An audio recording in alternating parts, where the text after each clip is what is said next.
Thank you for joining us. Welcome. My name is Sarah Carter, and I am the creator and author here at Recovering Catholic. I also write over at Pope Leo Weekly here on Substack and just kind of cover papal news and papal teaching. Here on Recovering Catholic, a lot of what I'm trying to do and the motivation behind it is to kind of start different kinds of conversations in the Catholic world. Kind of get out of the well-worn grooves of what we're used to talking about and try something new. Try some new ways of approaching issues that typically divide us, issues that typically kind of trigger us, if you will, and actually like trying to have something interesting to say to the modern world. So I invited Salina Bear on here because I found her account on Instagram maybe like a month ago and I found her just so compelling. Her content was interesting, well-researched, smart, and I felt like there was kind of a heart behind it that I don't really see um, in a lot of Catholic content on Instagram. So I wanted to talk to her and bring her on. So we're going to have a little conversation here. Introduction to Salina, just generally. I'm going to go ahead and just read her bio because there's a lot, but your credentials are amazing. But here it is. So Salina Bear is a Catholic feminist and lay theologian, and I'm excited to talk about that, who lives on the East Coast. When not filming or editing content for TikTok and Instagram, she might be puttering around her garden, baking something with sourdough, love that, and sneaking off to adoration. She spends much of her time reading papal encyclicals, large theology texts, and vampire romances.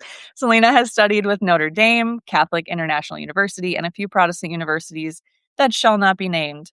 Most of her theological work is aimed at correcting understandings of women in the Bible, disproving penal substitutionary atonement.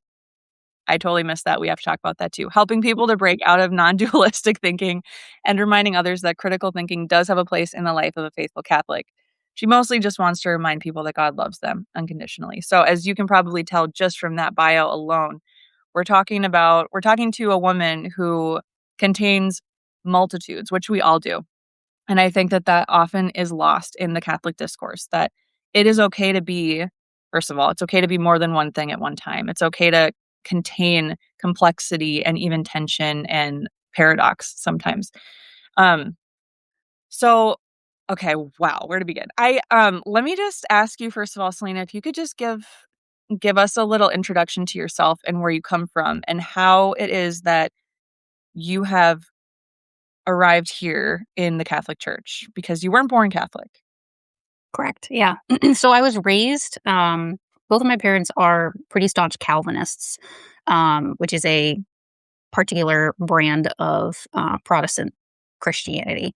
But there were not really any Calvinist churches in the area where I grew up. So I kind of grew up going to a variety of different Protestant denominations. We went to Baptist churches, we went to Presbyterian churches, we went to a Reformed Episcopal church, which was super interesting, and a couple other ones. And I also went to a couple of different Christian schools throughout K through 12, but was mostly actually homeschooled. So I had a pretty wide variety of exposure to the different denominations within Protestantism, all throughout my childhood and even early adulthood. But there is let's call it a veneer over a lot of modern evangelicalism. I think it's very shiny, it's very hip, it's very cool, but it also feels really fake, I think. It feels very manufactured. Now, again, I'm being very specific here about evangelicalism, not Protestantism. A lot of people really want to make that distinction. But I was really aware of this coding, let's say, in my teens, and then it only intensified as I got older. And the final straw, I think, was the evangelical church that I was attending in early adulthood. I found out that the worship pastor who was paid on staff there was actually a convicted sex offender. And the church had hired him knowing that. And he was now, I only found this out because he was at that time sending very inappropriate text messages to a friend of mine who was an adult. The sex offense was against minors. This man was married, he had a family, he had a sphere of a lot of influence in the church. And just knowing that the pastors there hired him, knowing that he had this history was just absolutely mind-boggling to me. Mm, And that combined with a lot of, like we talked about penal substitutionary atonement, um, I felt really strongly like there was this thing that was missing at church when I was there, and I really couldn't figure out what it was. It was like this feeling of, I remember saying this to people, like, we're doing like 80% of what we're supposed to, I think, but like there's something that's missing and I don't know what it is. So after that issue with the worship pastor and just having a lot of internal difficulties, reconciling a lot of things in evangelicalism, I said, you know what? I'm like done. I think I'm just going to step away from this for a while. And had a lot of respect for Jesus, really liked Jesus a lot. Didn't really have any doubts about, um, the Trinity or who Jesus was or anything along those lines, but just could not handle the church experience anymore in evangelicalism. So I took a few years off. Um, I'd gotten married really young. I got divorced in my time away from the church. And then oh, after about a year of dating the man who is now my husband, he told me that he was starting to get interested in Christianity. When we met, neither of us were identifying as Christians. And I was like, oh, yuck. Why? and I just got out of that. I know. I really did not want to return to it or have anything like to do with it. Um, but he was pretty persistent, and so we started going Mm, to an evangelical church that we had family at, and it was overall, I would say, it was a really good experience. We actually wound up getting married in that church, but after a little bit of being there, my husband discovered Eastern Orthodoxy, and he was like, "I think there's something to this here." And I noticed at the mm, same time that a lot of the spiritual writing and research that I was connecting with was from Catholics. So he started visiting some Orthodox churches in the area, and I started visiting some Catholic churches in the area. And again, we were already married by this point. And I went to mass a couple times, and I was like, I like this. This is interesting. But I'm like, I feel like I need to know more. And the real kicker was when I went to adoration for the first time, and I had what I would refer to as a mystical experience. And I remember calling my husband afterwards because he wasn't with me, and I was like, "This is it. This is the real deal. Like I'm like in oh, this now." um, and I now think that that feeling that I had of being like things were like 80% where they were supposed to be in a Protestant church, I think that was the Eucharist. I think I was missing the Eucharist because mm, I just never had that feeling that like something is missing after I started going to mass, after I really had that understanding of the true presence. yeah. So, yeah, that's how I wound up here. It was really through the Eucharist, if I'm being totally honest. Mm, wow. It just I'm just noticing. I'm just like, observing that the reason that you walked away from Christianity for that season of your life, which I didn't know you were married before. That's crazy. That's like such a crazy experience to Hmm. like your life has really gone through some ups and downs for sure. Um, It's been a wild ride. yeah. That's so crazy. So the reason that you walked away from Christianity, I think just I would assume that just resonates with so many Catholics too. And I'm sure you talk to and interact with Catholics on your platforms all the time who feel so similar to that from a Catholic perspective, because as everybody knows, no secret, we've had our own issues with corrupt leadership and abuse and horrific revelations that have come out of our own church. And you must have known that when you came back to the church. So I don't know. I don't know. I'm not trying to like fish for anything but I'm just wondering, like, you left your previous church because of this issue, but you came back to church in the Catholic Church, which has had like a very high profile problem with Hmm. abuse. Hmm. So, what was that like for you? Um, I have family members who told me that they will never be Catholic or they will never support me being Catholic because of the sex scandals in the Catholic Church. So I'm very cognizant of it. I know people personally who have been abused by priests. Um, and yeah, it's a huge issue. I think I would stress that that reason of me leaving the last evangelical church or the evangelical church at large, the sex scandal thing was kind of the last straw. It was like the last thing in a pile of things. So it wasn't like I was 100% in Right. and I learned about this guy and I was 100% out. Um, but I think in any um, religious structure or social structure where there's a hierarchy or a power dynamic of any sort, you're going to run into abuses of power. That's just how humans work, unfortunately. There is Mhm. no religious institution or religion at large that does not have instances of sex abuse. Um, and I honestly, partially think that is because a lot of our religious institutions are headed by men and only men. There is not a balance of men and women. Women can absolutely abuse people. I'm not saying that they can't. Um, but when you have a power structure that its only accountability is one sex, I think it just leads to a real imbalance. So Mm. it's something I'm very aware of. Yeah. But Yeah. it's just part of being a human, unfortunately. Yeah. Great. Um, okay. I wish we had more time to talk about this, but I wanna move on to talk about the kind of work that you do and the kind of content that you're creating and the messages that you're writing and putting out there in the world. So, first of all, let's start with The Grove because you run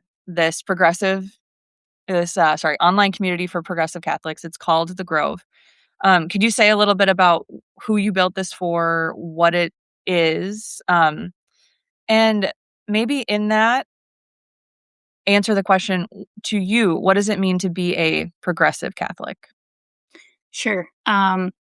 Oh, I love the Grove so much. I tell people it's like my favorite place on the internet. So I ran a few virtual Lent studies in the start of 2026 um, that I advertised on TikTok. We just all read the same book, and I actually, when I had that idea, I was like, I feel like maybe like 4 people are going to sign up for this, and it got so big that I had to start turning people away because Oh, wow. I just could not I had to make, like, multiple different groups because there were so many people who were interested, and some people were more engaged than others, but some people were, like, really engaged in it. So after we finished those Lent studies, I kind of used them as, like, a springboard to start the Grove, which is really for progressive Catholics and Christians in general. We have a couple people in there who are Episcopal or refer to themselves as Anglo Catholic, people who are curious about Catholicism or like considering joining OCIA. And I'm just a big believer in community, in the power of community, and even the healing that can come from safety in community when you have the freedom to offer a variety of perspectives. You have the freedom to ask questions um, and I think a lot of parishes, especially in the US, do not have a very healthy community, or you have to be like born into it. And but if you're a Mhm. newcomer, coming to church for the first time, it's probably going to be kind of hard for you to break into that, let's say. And I really wanted there to be a place for people to wrestle around with some of these harder questions about birth control or sexuality or infallibility in the church or like I have this viewpoint in my life that deeply conflicts with the church's teaching. What do I do about that? Mhm. So the Grove is a safe online space to do that. And I will say also that there are a lot of people in there who disagree with each other on things. We have people Yep. who are like lowercase p progressive, and then we have like leftists all across the spectrum. But it's I've worked very hard to make it a space where people can feel free to post their opinions, and nothing is ever going to devolve into a fight or like an Mm. argument or a you don't belong in here, you're kicked out, you're not a real Catholic, etc. It truly is just a place where people can just like breathe, take their time figuring things out, while also enjoying some like community events. We have a lot of events that happen in the Grove. So that's why I made it. That's so Um, great. I think it's yeah, I just think it's really special. I think it's a really special place. The people in there, again, some people are super involved, some people are not, but we've had people who have returned to the Eucharist after like 10 years as a result of joining the Grove. We've had people join OCIA. We've helped people find churches, find adoration time slots. I had a woman message me who was saying that she hadn't been to church in a really long time, and she had had a really bad experience with a priest, and she just like didn't know where to go. And I was like, "Well, where do you live?" And she told me, and I said, "Well, there's multiple people in here who live like really close to you. Let's put this in the main chat and see." Mm. So we did, and I tagged a couple people that I knew were in that area. And I was like, "Hey, don't you guys go to a church near here? I can't remember what it's called." And they're like, "Oh yeah, it's St. Bob's or whatever. I can't remember." And I was like, the woman saw it and she like, thumbs up, made like the thumbs up reaction. She was like, "Okay, I'll think about it." And then like 3 weeks later, she sent me a private message and she was like, "I have an appointment with a priest at St. Bob's today. Like, can you say a prayer for me?" And I was like, "Yeah, of course." So then she messaged me after and she said, the conversation was really good and I did confession and like I'm gonna receive the Eucharist this Sunday. And I was like, "That's great." And she's like, "It's been 10 years." And I was like, "That's amazing." So Well, could God yeah. have, led her there otherwise? Absolutely. But I love that the Grove was a tool that was used Oh, yeah. for her to Yeah. return to communion. I've been thinking I've been reading this book. It's called Catholic Fundamentalism in America, Mm, and it's been kind of blowing my mind a little bit because the main thesis the guy who wrote it is a Jesuit. And I'm not sure where he's out of, maybe St. Louis, um, but he's sort of tracing the lineage of certain movements in the church that he's calling fundamentalist because of the way that they are sectarian, the way that they are sort of apocalyptic, the way that they sort of create their own separate church and tell other Catholics that they're actually not part of the real church. mm, So for me, this has been a really interesting book to read because I've heard that kind of stuff my whole life. Like I've been in very traditional spaces throughout my time as a Catholic at certain points along the way. And I can't tell you how many times I've heard that expression used. Like, that's not a real Catholic. That priest isn't a real Catholic. That theology professor isn't a real Catholic. And at the time, there's something when I was young and whatever in college, and there's something that feels kinda good about that because it's like it's got the feeling of certainty, it's got the feeling of, like, I'm safe because I am in, like, the real Catholic group or whatever. But the problem with that is, and what the author of this book, argues, well, and he's not even arguing it, it's just the truth, is that literally the Catholic Church, the whole point of it is that it's Catholic, like, universal. So, to say that actually the church is only for the pure, and we know what that means, and some cases, like, flying literally in the face of the pope or the bishop or whoever, like, we actually know what it means to be a real Catholic. How much damage that's really done to the American church, and, oh boy, something's I'm happening. so sorry. Oh, it's There's a okay. fire truck that just went like right by my house. I'm so You have fire sorry. trucks, I have screaming kids, it's awesome. We've all got our things. I don't even know I don't see a fire anywhere, but oh boy. Okay. They're always I they're I always ready apologize. they're ready to show up when they need to, but oh, yeah, Mark Massa from Boston College, Patrice, thank you. By the way, if anybody has questions, please use the chat. Make use of that because that's what we're here for. Like, I do lives because I like to be able to kinda have this interaction, so if you have a question for Selena, for me, for us, like, please throw it in there. So anyway, I'm thinking this may you what you said made me think about this because I think that's contributed so much to that environment of, like, I'm not allowed to ask this question. I'm not allowed to have an issue with this teaching. I'm not allowed to have, like I'm not even allowed to, like, take my time with this teaching. Like, I need to just accept it now and then, like, let's move on. And, "Hey, if you don't like it, don't be Catholic," that kind of vibe. So, it's to me, it's both, like, a little tragic that we need places like the Grove, but it's also so good that we have people like you who are attuned to what people actually need that they're not getting in their parishes.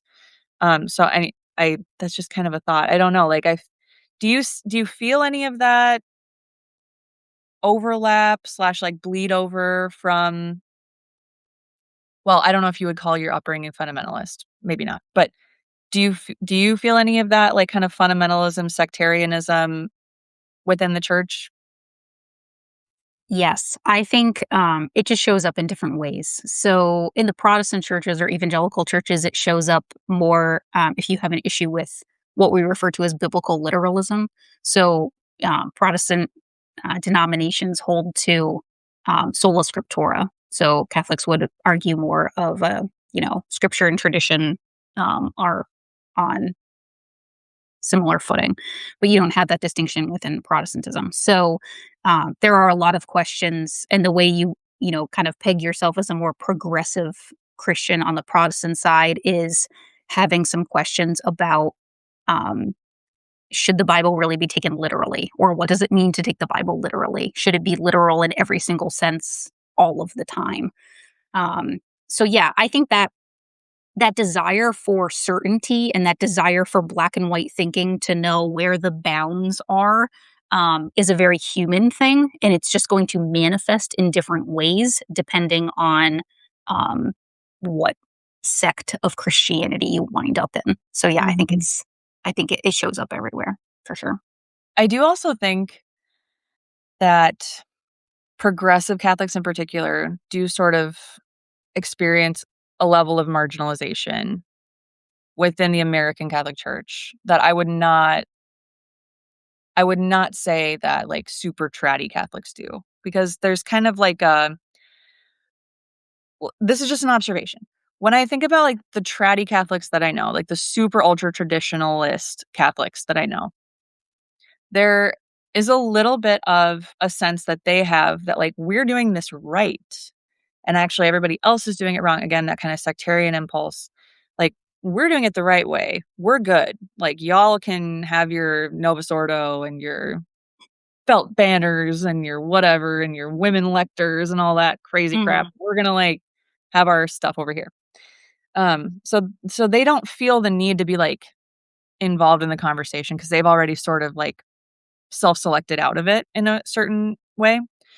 But the progressive Catholics that I know, it's like what I see is they're, like, banging on the door of the church trying to be part of the conversation. Like, they have things to say, they want to be heard, Hmm. they're frustrated, and they, like, consider themselves they really deeply consider themselves to be sons and daughters of the church. They love the church, and, like, they're trying to get to the table, but, like, pe but the people who are gatekeeping the conversation just kind of like, "Yeah, you're not really."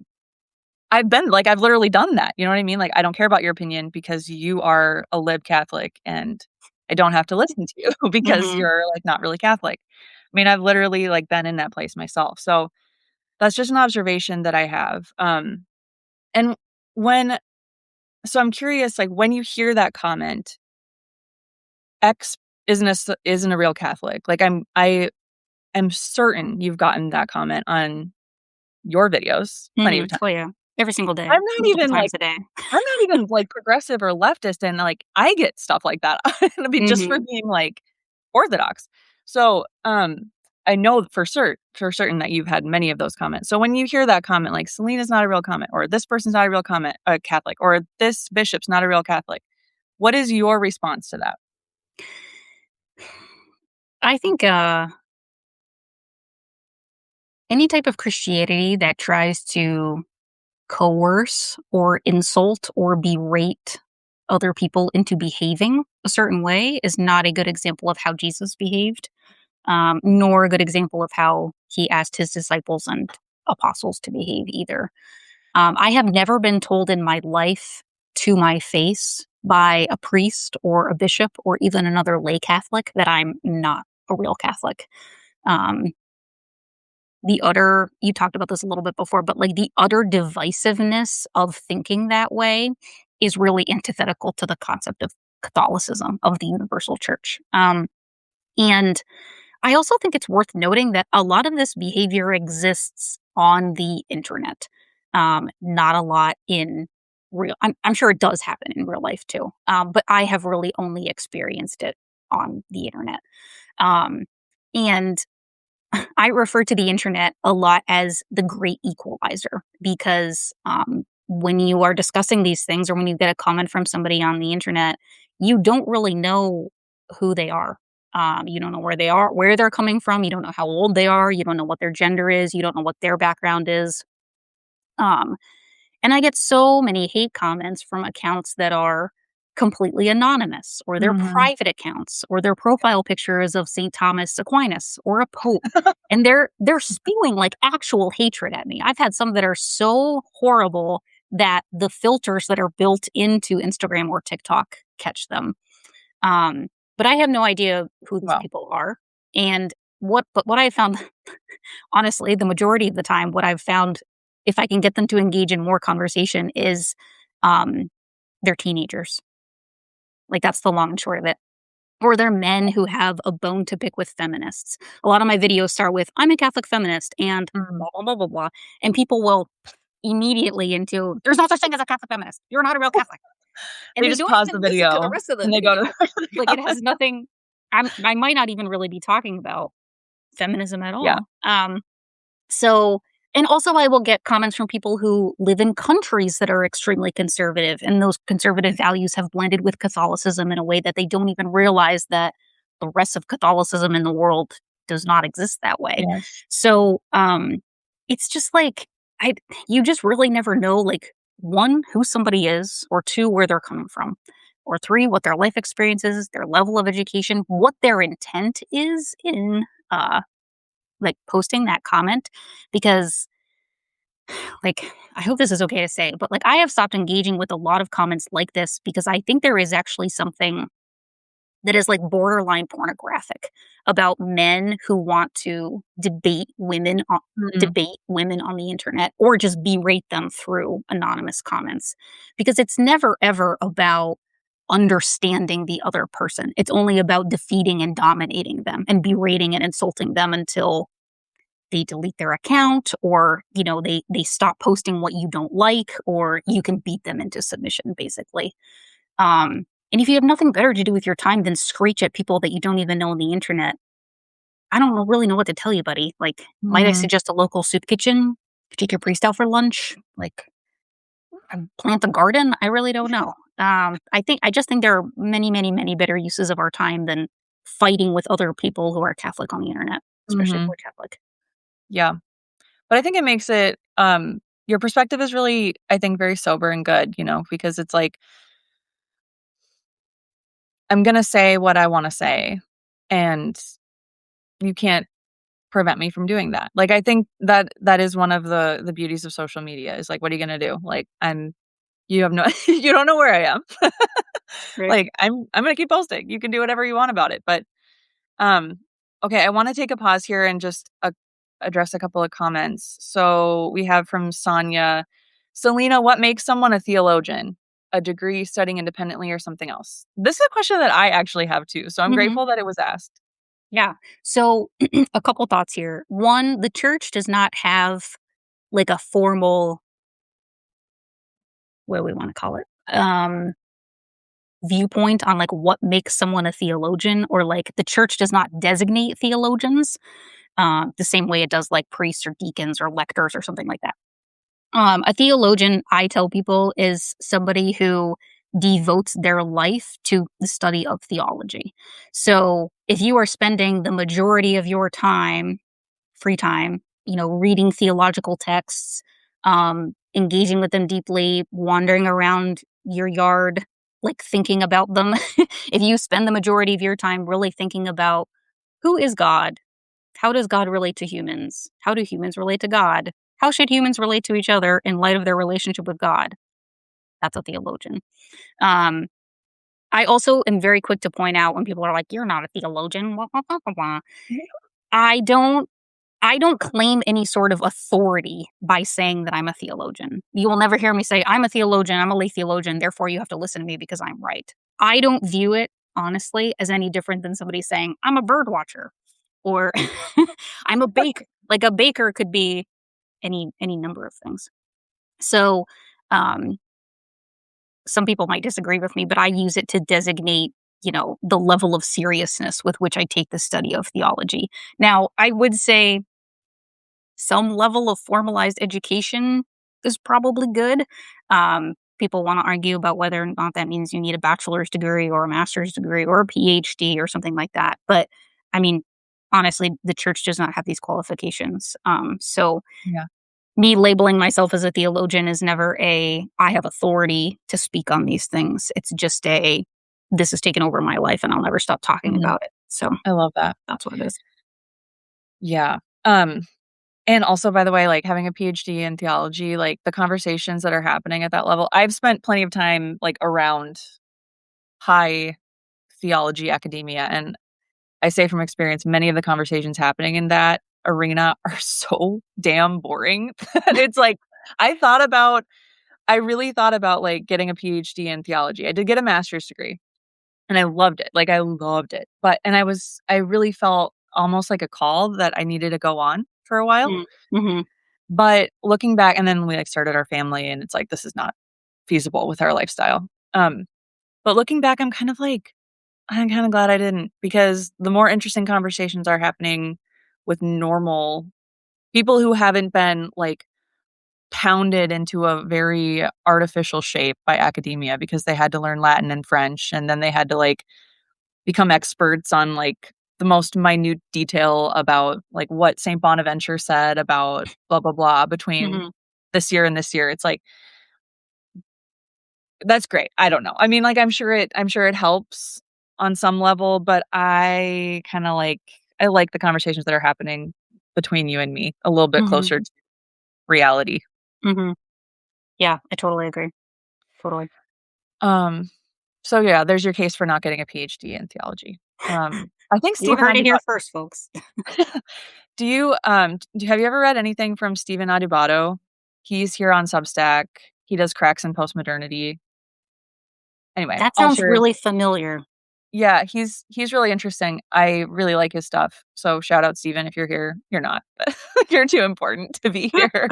But he writes a lot about, like, yeah, this is why you should not get a PhD in theology, Hmm. and I do agree. Okay, let's talk about feminism. I would love to actually get to that. So, um as you probably know, a little bit, we talked a little bit about this before we went live, but in the evangelical world, in the conservative world, and then, yeah, unfortunately, also in the Catholic world now, as kind of like as it has trickled in, there is this sort of this idea in the water with a lot of traditional or conservative leaning Catholics and people of faith that feminism was a net negative for women at the end of the day, that it Mm. has harmed them, that it has made them poorer, that it has made them more unhappy, that it has made them indentured servants in the workplace, um, that it has prevented them from, uh, I guess, like, self-actualizing in a way within the context of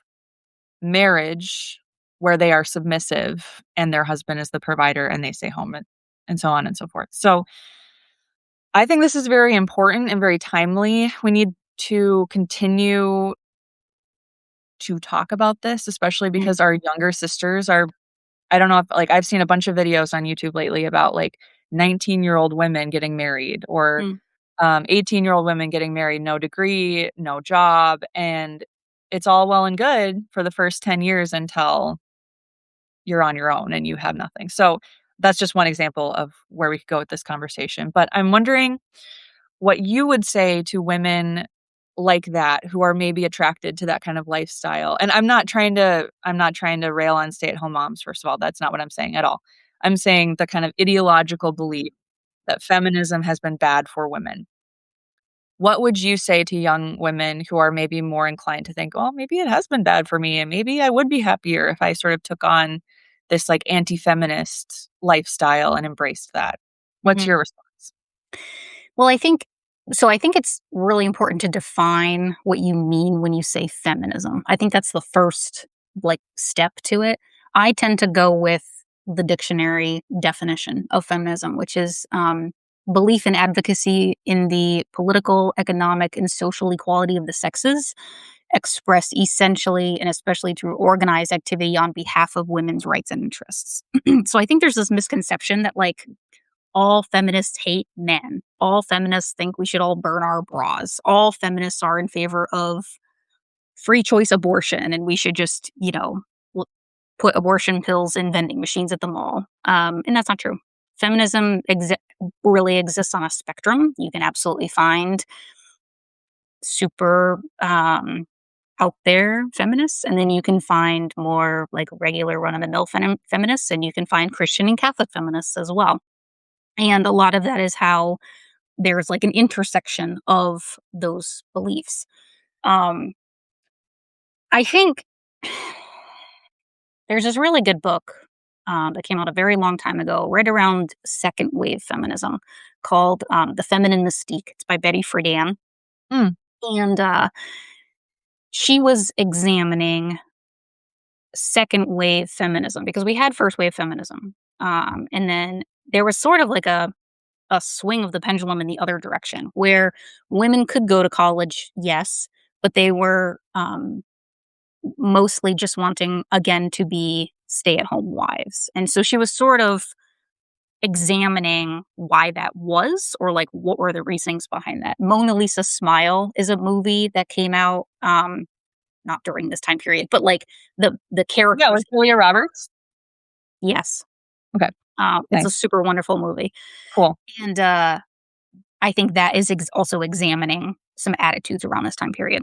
So, in terms of, feminism being a net negative for women, I think a lot of women are not aware that feminism is the reason they can wear pants. Um, that's like really where it starts. Start with the basics. Yes. Feminism is the reason that we have sex segregated public restrooms. There used to be something referred to as the urinary leash. So women had to return to their homes if they needed to use the restroom. Feminism is, of course, the reason that women can vote, first for white women, unfortunately, and then for black women. Feminism is the reason that women can have their own bank accounts. Feminism is the reason that women can have their own businesses, their own mortgages, that they can initiate divorce, which I know is a hot topic of whether or not women should be initiating divorce or anybody should. Um, Feminism is responsible for a lot of the rights that women now take for granted in society. And, the first thing I always ask women when they say we should never have had feminism is, do you own any pants? Mm. Because feminism is the reason that women can wear pants in public. There are a lot of stories about women getting egged or having rotten fruit thrown at them when they first started to wear pants in public. And I'm not talking about leggings. I'm talking about like bloomer type pants. Nothing where that is revealing or you can see any part of your body. And I also think there is a tendency to put the blame on feminism for things that feminism is not responsible for. So, Mm. I've also heard women are now indentured slaves and everybody has to work, and this is the fault of feminism. Yeah. For a really long time in our society, especially American society, um, men have been allowed to be individuals. So they can determine what their job is going to be. Maybe they want to be a teacher. Maybe they want to be a physicist. Maybe they want to be a CEO, any of those types of things. um, Men are regarded as individuals. For a very long time, and still in some ways, women were regarded as a lump. It was just women do this. And women only had the opportunity or the option to be stay at home wives and mothers. They did not have the option to go into the workforce to be something else. And they were considered social failures if they could not get married or have children, something along those lines. Feminism has always been about choice, for better or for worse, in that women should have the choice to be a stay at home mother. They should have the choice to enter the workforce. They should have the choice to work part time outside the home and then also be home with their children. Women should have the choice to not get married or to have children. Women should have the choice of how many children they want to have, how many times they want to reproduce. So there's a lot of bemoaning about what do women want? We can't figure this out. Do they want to stay home? Do they want to work? Do they blah, blah, blah. We're so complicated. We're so yeah, women are so complicated. Women are individuals, just Yeah. like men are individuals. Women will want different things. And feminism says that that's okay. Women are allowed to want different things. That's the whole point. That's the whole point of feminism. Newsflash. Right. Yeah. Newsflash, women are people too. So and I also think too, another layer of this is, going back to the point of like, are we blaming feminism for these things? If we truly lived in a society that valued the family, we would not have a greedy market that took advantage of men and women both entering the workforce. We would see that one person's salary, one man's salary, would be enough to support a family with 2.5 children and a white picket fence and a mortgage. And we don't see that. We see a greedy market that takes advantage of two people in the workforce or more.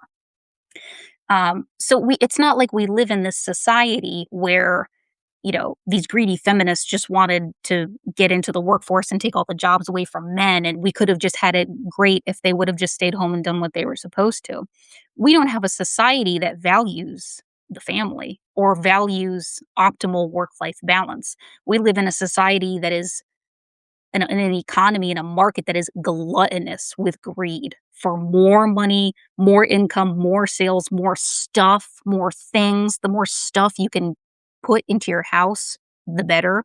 And Betty Friedan talks about this in The Feminine Mystique, even where this resurgence of like the housewife that we saw is really responsible for a lot of the home appliances that we have, because there was this strange optimization by the capitalist economy that said that we have to have as many gadgets and stuff as possible for women to buy because they are not at work.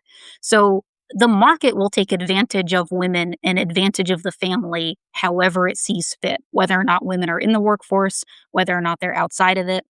And I don't really want us to hide behind this veneer anymore that believes that there is this like conservative, family loving Christian values side of politics that would re emerge if more conservative people came into power.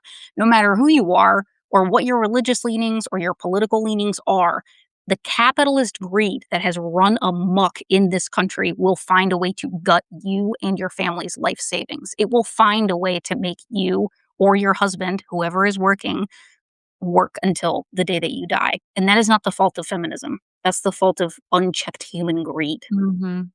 But I think there is something, convenient for people who have a vested interest in capitalism retaining its power, Mhm, for that narrative to be all over the place, for that mhm, narrative to have a cultural cachet. Like, 100%. it I think it's takes all also yeah, go for it. I was just gonna say there's a lot of value too in pitting men and women against each other. Like for women Mhm. to hate men and for men to hate women and for each of us to have ideas of like, if the other sex just did this, everything would be fine. That's not the case. We are not really fighting against each other. We're fighting against um a power structure that has run amok. Yes, Hugh, I totally agree. Capitalism can also be noble, but it's not. We don't live in a society with noble capitalism. So it's not worth blaming men or women. It's worth blaming the system itself. Totally agree. I think of this is something I think about a lot. I was watching, The Fox and the Hound. Did you ever see that movie? Oh my gosh, yes. Like Wow, way to bring up that childhood trauma. Oh my gosh. It's a lot, but it is a really I love it. I love it, I love it. So, I was watching it with my kids a couple of months ago, and there's this scene where Copper, the dog, and Todd, the fox okay, spoiler alert, but, like, this movie's been out for, like, 75 years, so it's on you. Um, they grew up as childhood friends, but then as they've gotten older, they have this, like, enmity growing between them because they have different paths in life because Copper is a hunting dog and Todd is a fox, okay, so there's the climax of the movie is, like, there's been all this conflict, and Copper and his owner are, like they're going after Todd, like, they're gonna kill Todd because 'cause they're pissed, and, like, they're on the trail, they're trying to kill him, there's, like There's all this drama, and Copper and Todd are like looking at each other like they're enemies, like they hate each other. And then all of a sudden, out of the woods comes this like huge, super scary black bear. And in like a second, you realize that like there is this other enemy that kind of like makes the conflict between the two main protagonists actually like it relativizes it to a point of almost like non-existence where like now we have no choice but to be friends because there's this like this other threat that has come into the picture that's like so much bigger than what was going on between us. And I think about that a lot with social conflict and with a Mm, lot of the political issues that we are mm, dealing with today. This is not a conversation about politics, but this is just like something I've been thinking about because I'm a mom and I watch Disney movies with my kids. But it's like the Copper's not the enemy, the black bear is the enemy. Like, mhm, there's this bear that is there trying to destroy and consume everything else, and you could I mean, I think, like, there's a case to be made that capitalism is the issue. I think there's a case to be made that, um, kind of, like, misogyny and devouring patriarchy is part of the issue. I think that there's also a case from a Christian standpoint that there's just a spiritual reality there that's trying to divide us. So, um, being able to sort of I don't wanna take us too far afield, but I think the point that I'm trying to make is I think you're totally right that, like, we can point at feminism as a way to sort of scapegoat either women or men or both mhm, against each other, but in reality, like, there's a bigger issue here going on. mhm, I agree with you. totally. There's always a bigger issue. A bigger issue. Mhm, Yeah. Okay. Uh, let's go to the topic of our conversation today, which is how do we get along together and how do we, like, live as the people of God together, us. So I mean, I would consider myself a traditional Catholic. I would not consider myself traditionalist. I lean a little bit conservative. Uh, over the past couple years, I feel like my perspective has really shifted on a couple of things, and I've moved from a more far right perspective to something more in the center. But I definitely still kind of like tip over into the conservative zone. Um, and you've positioned yourself as on the progressive side of the Catholic world. So I wanna, like, talk a little bit about what we do with that. I hear conservatives sometimes say things like and I don't know if progressives say this too, because I'm not in those rooms usually, but sometimes I hear conservatives say, like, "We're just not living in the same universe." Like, we're not operating in the same vision of reality, and that's sort of used as an excuse for saying, like, "I don't need to talk to that person. I don't need to listen to that person's perspective, and I certainly can't work together with that person mm, in any meaningful mhm, way." And I would be lying if I said that that didn't have some pull on me at times, that way of thinking, but I, like, deeply want to resist that. Just a conviction of mine is that, mm, like, that is something to really resist. And especially now, like, I see the Pope really urging Catholics to seek communion, to prioritize the unity of the church. And it just makes me really desperately want to try to come together with other Catholics who live, who practice, who believe differently than I do. Which is why we're having this conversation in the first place, which is so great. Like, do you think that it is possible? Or do we just need at the end of the day, is what we need, like, the Grove and, like, some sort of conservative and the Fortress or whatever, like, the conservative version of Fortress. saying the Grove and the Sentinel or something like that. Um, Oof.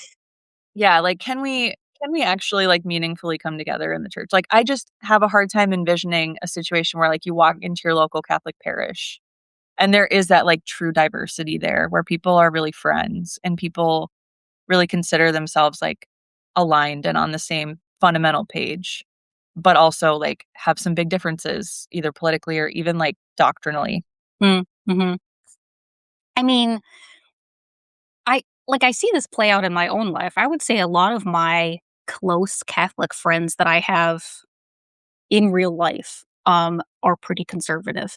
And these are people that I would call at like 2 o'clock in the morning and they would get in their car and come help me wherever I was. I just saw a group of them over the weekend and we had breakfast for dinner. One of them is coming over in like So fun. 4 hours because we started a Couch to 5K program together and like Oh my today is gosh. our scheduled runs. Let's So go. like again, I feel like this does happen in real life, but a lot of this is like internet diversity or internet like I don't know, people are just like dressed to the gills in armor to yell at people who raise their hands during the Our Father during mass. Like it is we're like really majoring in the minors here. It is really goofy to me. Um and there is honestly something that is really sad to me, that really honestly breaks my heart about the idea that you could not sit down with a person from the other side of the tracks and listen to their life story, listen to their experiences, listen to their thoughts and emotions and reasoning, and not understand how they could come to the conclusions that they came to. Maybe you don't agree with them. Maybe you have the entire conversation and you're like, okay, this makes sense, but I'm still a conservative or I'm still a liberal or whatever. Um, but the idea that like we are living in opposite universes or other universes is so dismissive that I Mm, find it really tragic. I find that really just concerning to me and dismissive of other people who are, whether you totally. like it or not, your brothers and sisters in Christ. Even as somebody who comes from a pretty conservative family, I am absolutely the most progressive person in my family. I know why the people in my family think the way that they do. Mm, I am aware of why they think those things. Um, and the complete, like, just lack of empathy and respect that comes from a statement like, we're just living in different universes is really sad to me. And I don't mean sad in like an I pity them way. I mean, like, yeah. just the complete lack of empathy is really Yeah. sad. One thing that I know Paul Fahey is on here. Hi, hello. Um, but one thing that he and I have talked about a couple of times is the parable, Chesterton's parable of the fence, and Hmm. how he talks about, well, the parable is like two individuals come across a fence in the woods and they don't know why it's there. And the more like the liberal, the progressive sees it and goes, I don't know why that's there. I think maybe let's just get rid of it. I don't see a reason why it's there. And the conservative or the like traditional person in the pair sees it and goes, well, we don't know why it's here, but before we tear it down, why don't we figure out like why it's there in the first place? And then if we, you know, and he and I have talked about this a number of times, how it's actually really helpful, like really good to have both of those impulses at the same time happening in the church. Like this desire to not just do things because we've always done them. Like that impulse to say like, why are we still doing it like this? Like I don't see a reason. Like that's a good pull on the church. And at the same time, it's a good impulse too to be like, why don't we give it due diligence and like really make sure um we wanna get rid of that before we do. So, I mean, like, I know there's a lot of progressive Catholics who are very frustrated with how slow things move in the church, and I get that on a very real level. Um, and I know some conservative Catholics who are, like, freaking out because of things changing, and they just kind of panic because whenever they see anything change, and both of us come to the table with these sort of fears of what might come or what it might be like to be in this church. Like, I don't wanna live in this church forever, like, we gotta change this thing, or versus, like, "You can't change that," that kind of a thing, Mhm. like, "No, don't take Mhm. that away. That makes me feel safe," or whatever it is. But to me, I've just been, like, thinking more and more about how it's really helpful to have both of those things because we can learn from each other. There's kind of this dynamic tension that happens there between the 2. But if we continue to silo off into places where we're self-selecting with people who think the same way that we do and who just kind of mirror back our own perspectives, we will never have that experience of what Pope Francis calls contrapposito, like that pull that like actually creates room for the Holy Spirit to do creative new things in the Mhm. church. So we get into these little echo chambers and it's like round and round and round and round and round we go and we all just say the same things over and over again. with our kind of tribe of choice, when at the same time, God is there, like, and he's, like, offering to do something new and creative and transformative in the church. But for that to happen, we actually have to come to the table and start looking at each other in the eye and say, like, "You are my sister in Christ. You are my brother in Christ. I love you. I have your good in mind. We're in this together." Mm. And the disagreements that we have are so minimal compared to what we have in common, which is our baptism and the church and our love for the Lord and all of that stuff. So I mean, yeah, I love the fact that we're here today. Um, I just want more opportunities like this, you know? That's just kind of a cry of the heart, I guess, at the bottom.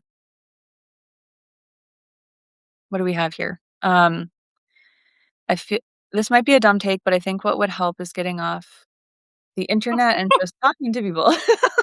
I totally Or agree. you can talk to people on the internet. I mean, that's what I'm doing right now. Yeah. That's what we're doing right now. We're talking. I do Um, think it really does come down to your intent. Like, are you on the yeah, internet just to yell at people, or are you on the internet to truly experience somebody else's take or somebody else's opinion? yes. But in general, I think, yes, I would like to get off the internet. I tell people about, I would say like 6 times a month, I think about throwing my phone in a lake. Like, what am I doing here? 100%. 100%. Um, the perception that Catholics aren't asking why the metaphorical fence is there. The perception that progressive Catholics aren't asking why the metaphorical fence is there is fascinating to me because it is so contrary to my own experience as and among progressive Catholics. What do you think of that? Yeah, I think Kat is correct. I think that, I don't think I actually ever answered this question, but you asked me what it means to be like a progressive Catholic, and I think I like went off the deep end on something else. It's okay. Um, Let's come back but to it. I think that being a progressive Catholic means that you recognize that the church is in a constant state of reform, but you are also cognizant of the ways that the church might need to evolve and change over time, while also closely guarding the things that Catholicism needs to not change. Very close to, very close to um, the idea of, or the comment that I get of, "You're not a real Catholic," is the second one up is, "You should just go be Episcopalian." Mm, And which I guess is kind of the same thing. But, like, I am not going to do that. I'm not Episcopalian. I'm Catholic, and it's yeah, because I believe in things that are central to the Catholic Church. So, like, I don't it's it's a both and thing. Progressive Catholic thought exists on a spectrum, of course, just like yeah. conservative, thought does. But I remember hearing once when I was really young somebody say, "Be open minded, but not so much that your brain falls out." And I think, I think maintaining the like progressive Catholic mindset means maintaining this like baseline of curiosity, like. But at the same time, you're holding on to some of those guardrails that are really integral to our faith. Um, so, Absolutely. yeah, What about this? Um, David, any relation, David Bear? I think that might be my husband, but yeah. Oh, okay, yeah. How should Catholics assess which parts of tradition can and can't be changed? Wow, this is a conversation we have a lot. I think that, Husband. yeah, Confirmed husband. confirmed husband confirmed husband sighting. Um, yeah, I think so. Aw, Also a little bit of backstory, my husband did wind up joining the Eastern Orthodox Church. So tradition is something that we talk about, quite a bit in our yes, I'm household. sure. Um I think that people's opinion on this will differ. I think that obviously things that have been dogmatically declared or things that we can show our teachings of the magisterium uh, are probably things that cannot be changed or will not be changed. Um, Now, other parts of tradition, such as what language is mass in? Do we have to kneel to receive the Eucharist? Can women be deacons? I'm not trying to start anything. Those are all things that they are traditions in the church, but can they be changed? Possibly. So I think I am very strict on the things that are central to our faith, which, in my opinion, are things like what is the Trinity? Um, what are the sacraments? Who was Mary? Who was Jesus? What is confession? Like all of those sorts of things. Those are all Mhm. things that are traditions in a sense, but like we can't, we're not going to change them. But then, or I'm sorry, those are things that are traditions that should not be changed and they're not going to change. To change those things would fundamentally change the church. But to change what language we say mass in is not going to fundamentally change the church. Okay, I'm gonna do this, and you can say no comment, but when it comes to, Humanae Vitae and the church's teaching on contraception, because I know that you've done a lot of thinking on this, and I have a lot of people in my readership who are interested in this question, including myself. Um, where does that fall as far as you're concerned? Because, I see multiple different accounts of it. Oh, it's definitive. Mm. It's an unchangeable teaching of the magisterium. Well, so was Pope Pius X's condemnation of modernism, and we sort of moved on from that. So, like, I get confused on this point sometimes, like, what's up for grabs and what's not. Yeah, I think you will probably find differing opinions. I just thought Selena really likes bears. I do really like bears. It's true. Don't we all? So you're going to find differing opinions on this. So encyclicals are not infallible teaching. Um, Vatican I and Vatican II both agreed on what constitutes infallible teaching, and that needs to be either a teaching of the ordinary magisterium or the extraordinary magisterium. So the Pope has to declare it infallibly, which we see with the Marian dogmas, or the Pope has to teach something, and all of the bishops of the world agree with him. Now, does that mean every single bishop? No, but we should see a pretty strong majority. Like maybe we have one or two dissenters, and that's it. So those are Mhm. the things that are considered infallible, or they're like unchanging, teachings of the church. Now, we have this concept that some theologians have noted that's called creeping infallibility. So, this is when like the concept of infallibility has been expanded over time outside of that very strict um, idea that was presented in Vatican I and then reinforced in Vatican II. And I think Pius XII's encyclical from 1950, Humani Generis, I think it was called, um, demanded that encyclicals also be treated as part of infallibility, or they also be regarded as infallible. Now, this is like an extension cord that's plugged into itself. You can't, in an encyclical, claim that all encyclicals are infallible. And with the response that we saw to Humanae Vitae, you you would see that the majority of bishops were not in favor of enforcing this unilaterally across the board. And it wasn't just a like knee jerk reaction. For years afterwards, there was like a synod of the family as well, where the bishops of the world were still calling for reform on this.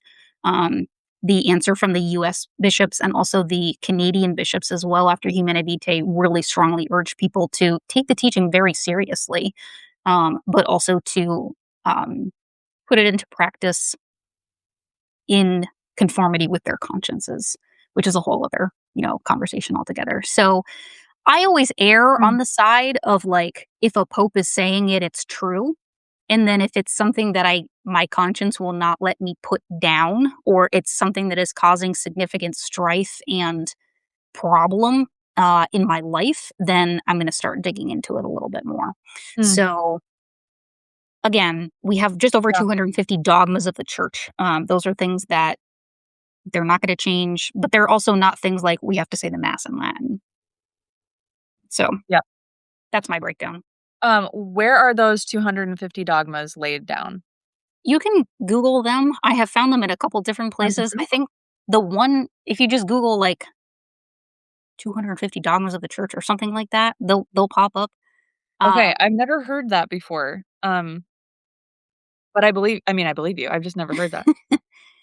yeah, I'm not sure if it really comes from a um,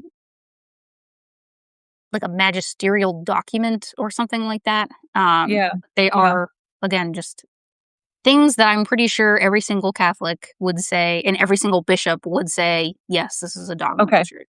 interesting. I'm gonna look that up after we're done because that's yeah, that's making me curious. Okay, Any other questions? I'm gonna just do last call for Q&A before we let Salina go because she and I both have prior engagements at 1:45. But thank you so much. This has been really lovely. I hope we can do it again. Yeah. I'm grateful for you and what you're doing on the internet to make things better and to just get some different perspectives out there. Yeah, if anybody's watching and not wants to follow me other places, on TikTok and Instagram, I'm just Salina.bear. My first name is spelled a little strangely, so, just make sure you With an A. yeah, 2 Yes, A's and an I and an S. exactly. Yep, definitely go give Salina a follow. She's doing great stuff over on Instagram and TikTok, and, yeah, I hope we can do this again sometime. Yeah, of course. Thanks so much for having me. This was so Of fun. course. No, thank you, I appreciate it. Alright, everybody, have a wonderful weekend, and, we'll be back soon. Bye. Bye-bye.